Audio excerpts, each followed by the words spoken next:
Remember when Donald Trump was in office and he bragged about sharing national defense information with the Russians?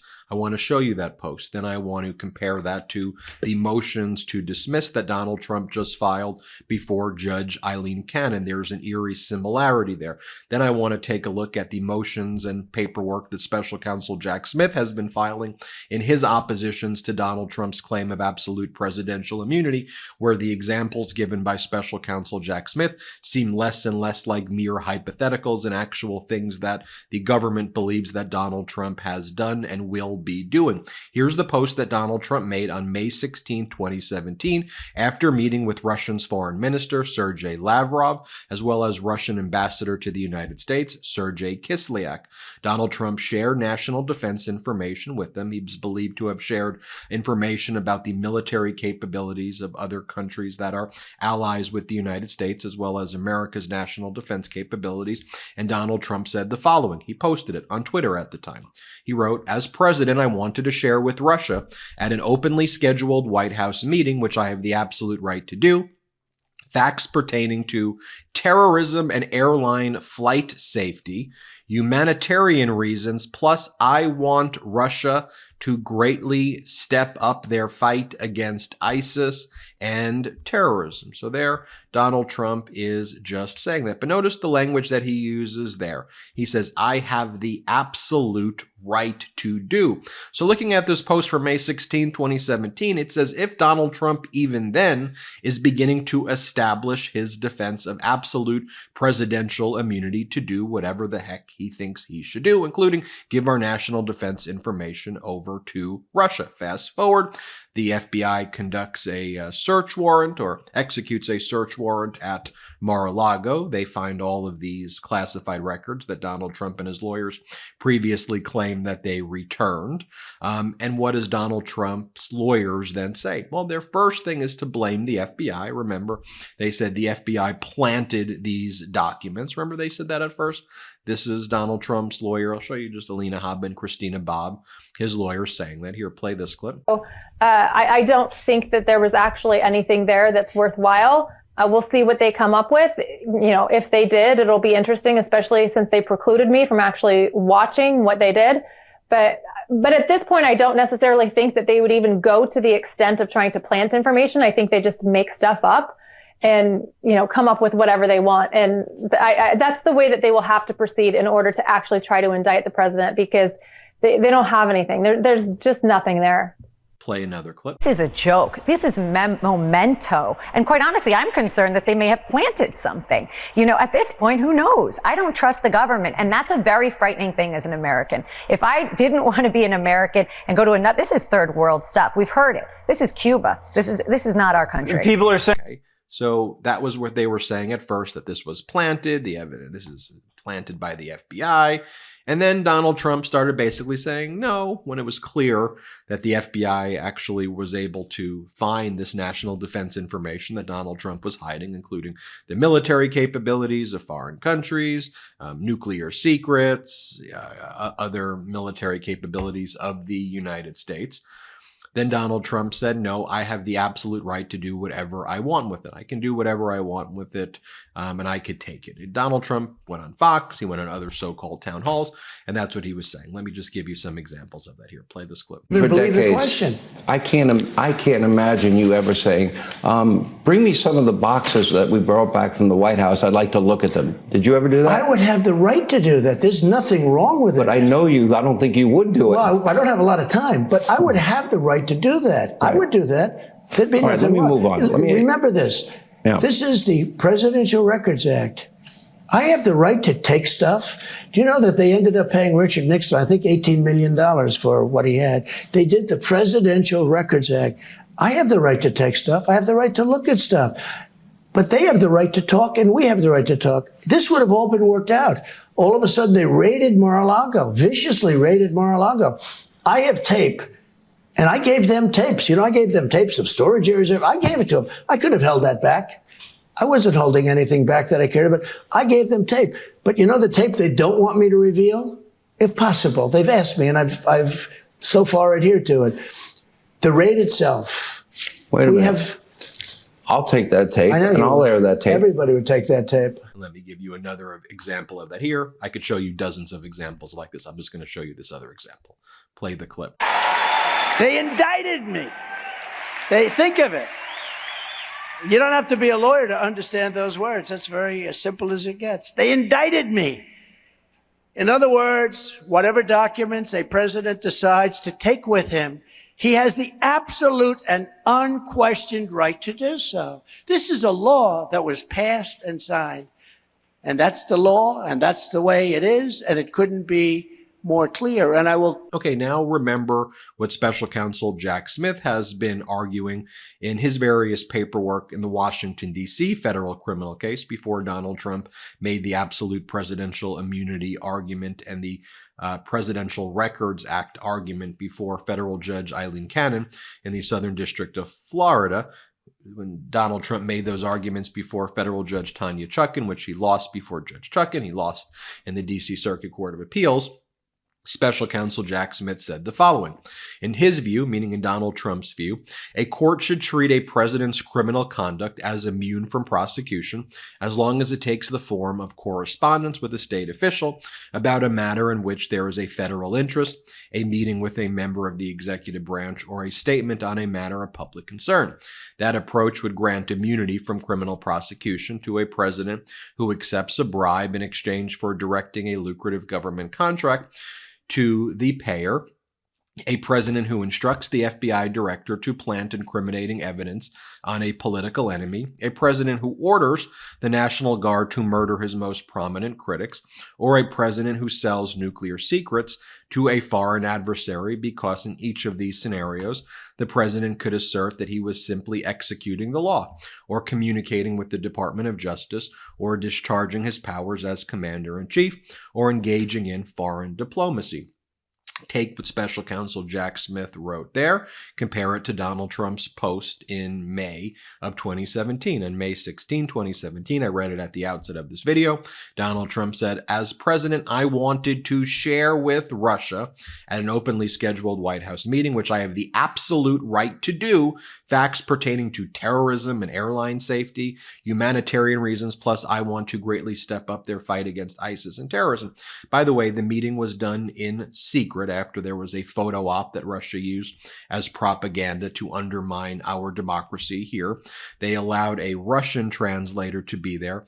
No American journalist, no American translator in the room, as the Russian leaders were basically openly mocking and laughing at Donald Trump and receiving, according to Donald Trump, this national defense information, which he should not share, but he claimed that he has the absolute right to do. Sleep is the foundation of our mental and physical health. When you are sleeping well, you can perform at your best mentally and physically. Proper sleep can also increase focus, boost energy, and improve your mood. Introducing Beam's Dream Powder, a science-packed healthy hot cocoa for sleep. If you know me, you know that Dream has been a game changer for my sleep. Sometimes I find myself up at night in bed with my thoughts and uneasiness. Well, that was the case until I started drinking Beam's Dream Powder. Prior to Beam's Dream Powder, the poor sleep and late night staying up really affected my mood and energy, but not anymore.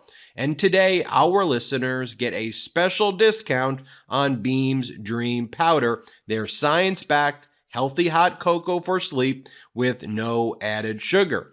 Now available in delicious flavors like chocolate peanut butter, cinnamon cocoa, and sea salt caramel with only 15 calories and 0 grams of sugar.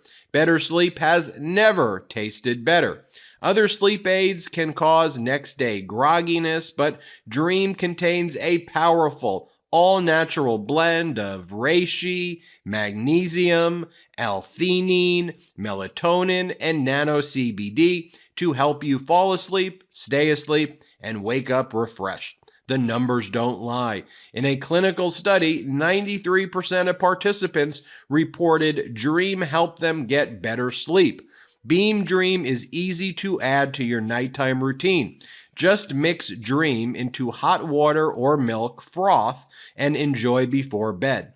Find out why Forbes and New York Times are all talking about Beam and why it's trusted by the world's top athletes and business professionals. If you want to try Beam's best-selling Dream Powder, get up to 40% off for a limited time when you go to shopbeam.com/Meidas and use code Meidas at checkout.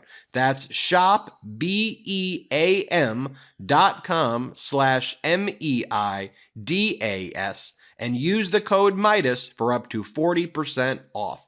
And now, back to the show. So now we take a look at the motions that Donald Trump filed this past week. At the end of the week, he filed before Judge Eileen Cannon in the Mar-a-Lago document case, multiple motions to dismiss, but the two I want to talk about here right now is a motion to dismiss under the Presidential Records Act, and the other one is a motion to dismiss on absolute presidential immunity grounds.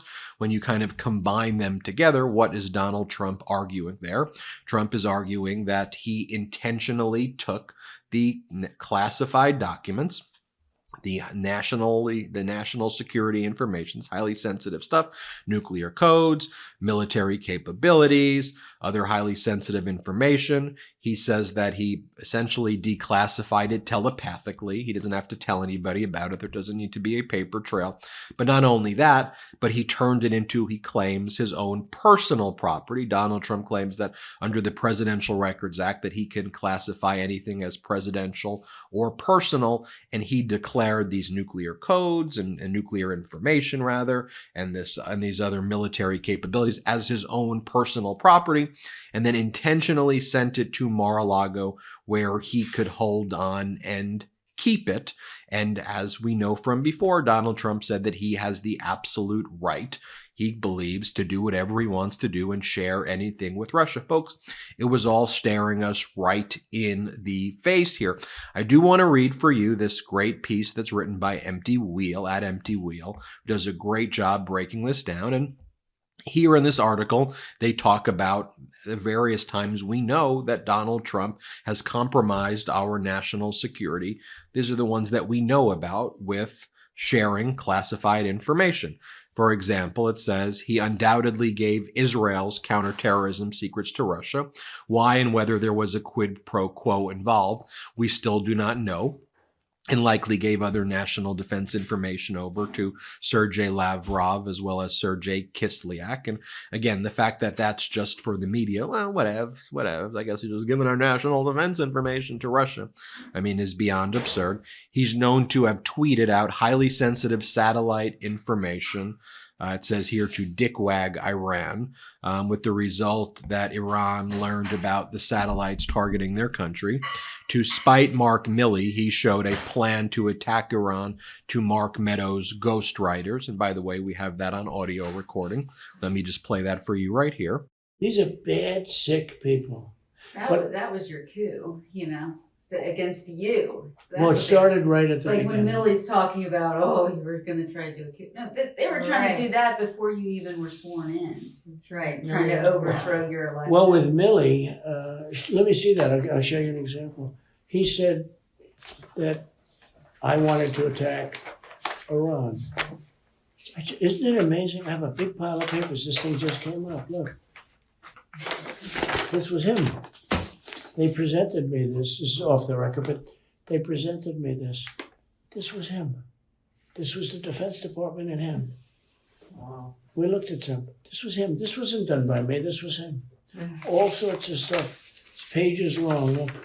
Wait a minute. Let's see here. Yeah. I just found, isn't that amazing? This totally wins my case, Mm-hmm. Except it is like highly confidential, secret. This is secret information. But look at this. You attack, and Hillary would print that out all the time. she'd send it to Anthony Weiner, the pervert. By the way, isn't that incredible? Yeah. I was just saying, because we were talking about it, and he said he wanted to attack Iran and what? These are the papers. This was done by the military, given to me. I think we can probably, right? I don't know. We'll have to see. Yeah, we'll have to trying to declassify. figure out See, as president, I could have declassified it. Now I can't, but this is classified. now we have a problem. Isn't that interesting? Yeah. It's so cool. I mean, it's so, we here I have, and you probably almost didn't believe me, but now you believe me. No, I believe it's incredible, right? No, hey, bring some Cokes in, please. Ongoing reporting, first from ABC and then from New York Times, reveals that after Australian billionaire Anthony Pratt paid millions for access to Trump, Trump shared details of a conversation he had about a call he had with Iraq's president after bombing Iraq, described his perfect phone call with Volodymyr Zelensky, and provided sensitive details of America's nuclear subs. And he's accused of leaving nuclear documents that Trump lawyers may have reviewed for the first time last week, in unsecure ways in his beach resort, possibly even in his gaudy bathroom. And of course, you see the photographs of those documents that are everywhere. And now Donald Trump is saying that's his personal property, that belongs to him. And this was his intention all along. I mean, he's putting that in his motion, that's what he intends to do. And by the way, here was a press conference that he had held also, where he said that he can order SEAL Team 6 to basically kill his political adversary, and he believes he would be protected by absolute presidential immunity. Play this clip. Do you agree with your lawyers what they said on Tuesday, that you should not be prosecuted or could not be prosecuted if you ordered SEAL Team 6 to kill a political opponent? Well, you're talking about a totally different case, the immunity. I say this, on immunity, very simple. If a president of the United States does not have immunity, he'll be totally ineffective because he won't be able to do anything, because it will mean he'll be prosecuted, strongly prosecuted perhaps, as soon as he leaves office by the opposing party. Folks, it doesn't take a rocket scientist, or you probably just barely need to pass a cognitive exam in order to put these connections together. Donald Trump in the White House, in the office, sharing national defense information, saying that he has an absolute right to do it. Donald Trump taking the documents. We know about instances where he has already shared them, and now his argument is that they're his, and he has the absolute right to do it. We know from Special Counsel Jack Smith's examples that are enumerated in the filings by Jack Smith, that Donald Trump believes that a president who sells nuclear secrets to a foreign adversary and someone who orders the National Guard to murder his prominent critics would say that that would be entitled to absolute presidential immunity, because that would just be conducting foreign policy. And you have all of the examples that I just shared with you of where Donald Trump's actually said these things, where he's talked about these things. It's all staring us in the face. So the question is, do we want to acknowledge it? Do we want to admit it? And when Donald Trump's saying that these classified documents are his personal information, you go through documents 1 through 32, and it's like list of nuclear secrets, list of military capabilities of this country. The documents he kept on to were military capabilities of foreign nations, and nuclear capabilities. He knew what he was holding on to. Special Counsel Jack Smith knows what's up. He knows what Trump was trying to do. We could acknowledge this danger, or we could ignore it and cover our eyes and close our ears at our own peril. I'm Ben Meiselas. This is the MeidasTouch Network. Hit subscribe. We're on our way to 3 million subs. Thank you. Hey Midas Mighty, love this report? Continue the conversation by following us on Instagram @MeidasTouch to keep up with the most important news of the day. What are you waiting for? Follow us now.